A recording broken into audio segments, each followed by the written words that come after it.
Welcome everybody, this is the 3D Printer Chat podcast, a podcast for 3D printing enthusiasts, and today we've got a special guest. It's Jonathan Lundstrom. And Jonathan, you've put together an event, a meetup for 3D printer folks, right? Yeah, that's right. So basically it's, as you said, it's called 3D Meetup, 3D Meetup Sweden.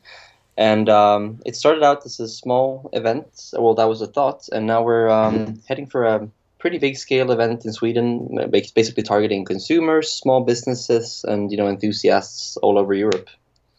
And when is this event? The next and upcoming event is in April 14th and April 15th, 2018. So it's during a weekend. There are 2 days. Cool, sounds good. So I'm going to try and be there. I've already arranged with work to be there. It's just getting flights and stuff. So it's good that we know the date ahead of time.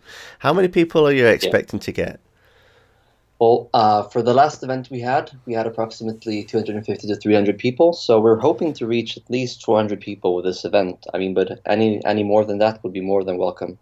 Sounds good. So is there any special guests? Anybody you know who's going to be there? Anybody who's going to bring the crowds? Well, so far we'll have Thomas Sandleder, which is, of course, well known within the community. He'll be there, as he was during our last event. And we're still working on the schedule for exactly what will happen, but I'm pretty sure Thomas will have some treats as well and some nice appearances. Awesome. Yeah, I'm hoping to see obviously yourself, but I'm hoping to see Håkan there from 3D Printer Chat, and maybe get to see the famous RC Open RC community as well. Yeah, we've been talking with Daniel actually a lot about the OpenRC, and I think he will bring some interesting stuff with him as well. And we'll of course invite the entire RC and drone community to join us as well. We did have a lot of drone enthusiasts with us last year, but we didn't have like a good space for them to fly. So we're looking into possibilities of having like drone races and perhaps like a bigger surface, an area where where they can actually fly around with their drones and show them off. Oh, cool. I'll have to look into the flight regulations to see if it goes in my checked luggage or in my hand luggage. Yeah.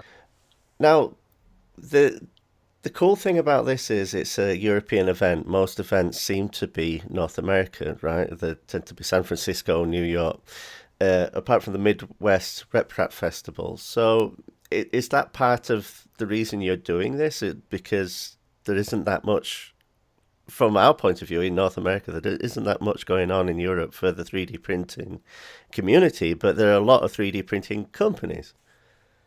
Yeah, well, I think you're correct in a sense. Like, we started this, basically, I'm one of the admins of the Swedish, the biggest Swedish 3D printing group on Facebook. And there was a discussion late 2016 where people said, we should get together and do something. And that's kind of how it started. We had a group of people which came together, and we were discussing the possibility of doing something, perhaps initially something small, just basically hanging out for a weekend, toying with the machines, upgrades, and then it kind of grew from there. So like from just that initial idea, this full scale event grew, and in like 3-4 months we had this big event with vendors from Sweden, and now we're looking for vendors from Europe, and yeah, it just kind of grew, and we're hoping, of course, to continue and expanding, and becoming sort of a European Midwest RepRap festival would be awesome. Yeah, and it makes sense because you've got Prusa, you've got Ultimaker, E3D, and there's more that I can't think of off the top of my head. So it's not like there isn't that technology infrastructure there. Europe has some of the top stuff, so it just makes sense that there would be some sort of event for those. Yeah, exactly. You have the manufacturers, and you have all the vendors, and all the companies that are involved within the community. There's a lot of them here in Europe. So I mean, getting them all together, combined with the community, and making for a really nice, like maker enthusiasts, combining with the industry kind of event. This is kind of the what we're aiming for, and so far I think it's been pretty good. I mean, the last event, at least in our eyes, was a real success, and we're just hoping to continue and expanding on that, and just making the events better and better, of course. Cool. So is it mainly for people who are already in 3D printing, or is it going to appeal to people who are just finding out about it?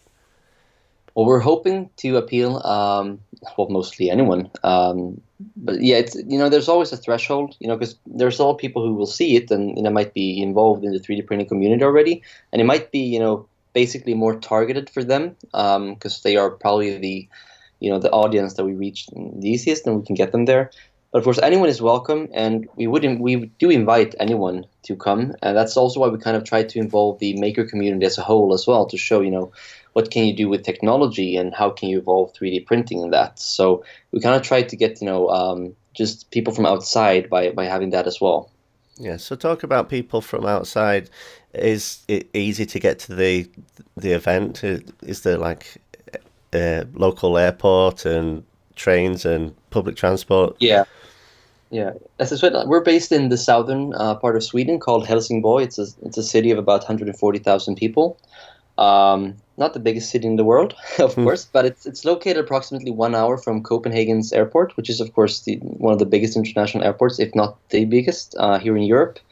So, I mean, by with 1 hour train from Copenhagen airport, you're at the event basically. So we have good access from all over Europe.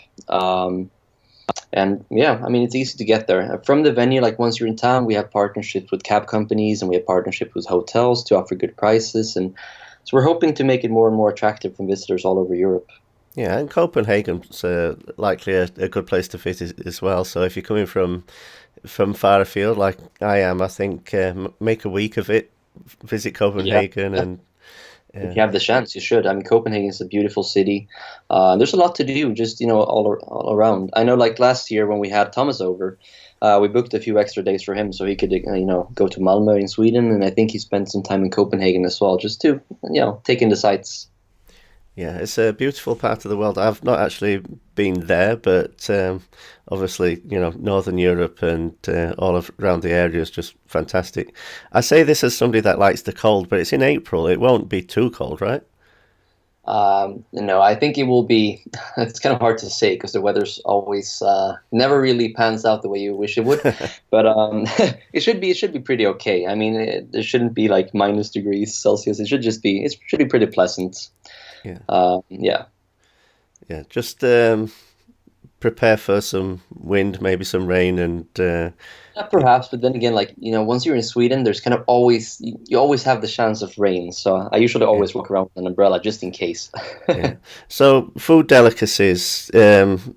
I've heard some very strange foods from my Norwegian friends and friends from like Denmark and Finland.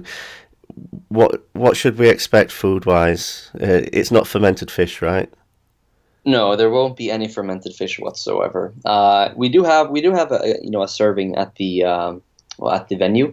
So they have a full restaurant there, and we're hoping to offer like traditional foods. I guess a lot of it will be um, what do you say, like common food. Like I guess we would have hamburgers and paninis and sandwiches and stuff that most people would like. And of course, we should have some vegan and vegetarian alternatives as well.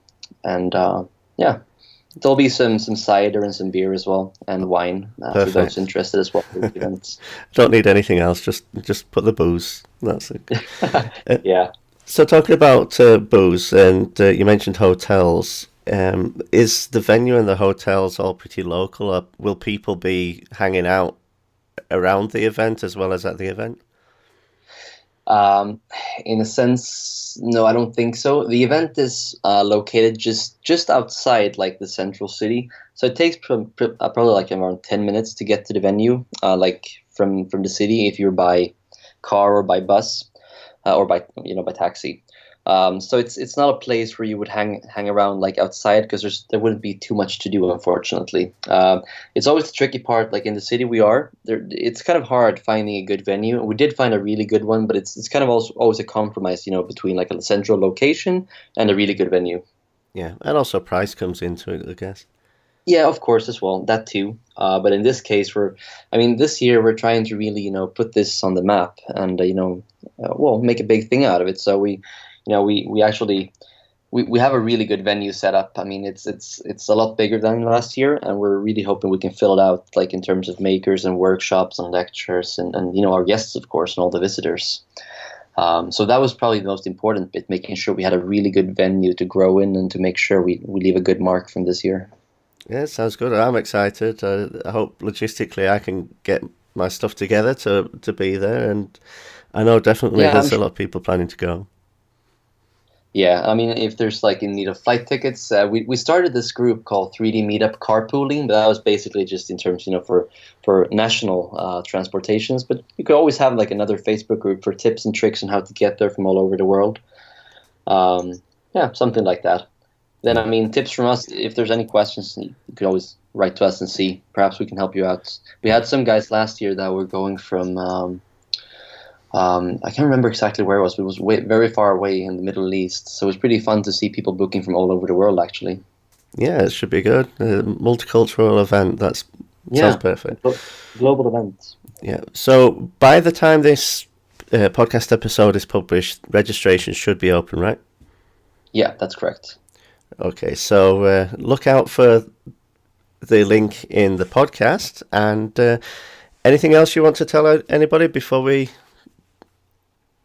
Well, as I said before, I mean, we're really looking to make this a really, really good event, and of course, that depends on the people actually visiting. So we're hoping as many as possible can make it there, and help us make this event a reality for the years to come. Awesome. Thank you for coming on the episode, and we'd like to have you back as well because obviously there'll be more to talk about.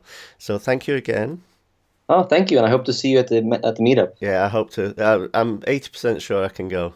So it all depends on It's a good timing. number. So All thank right. you again. Thank you everybody else for listening. Please do like us, share, subscribe, and look out for the next episode.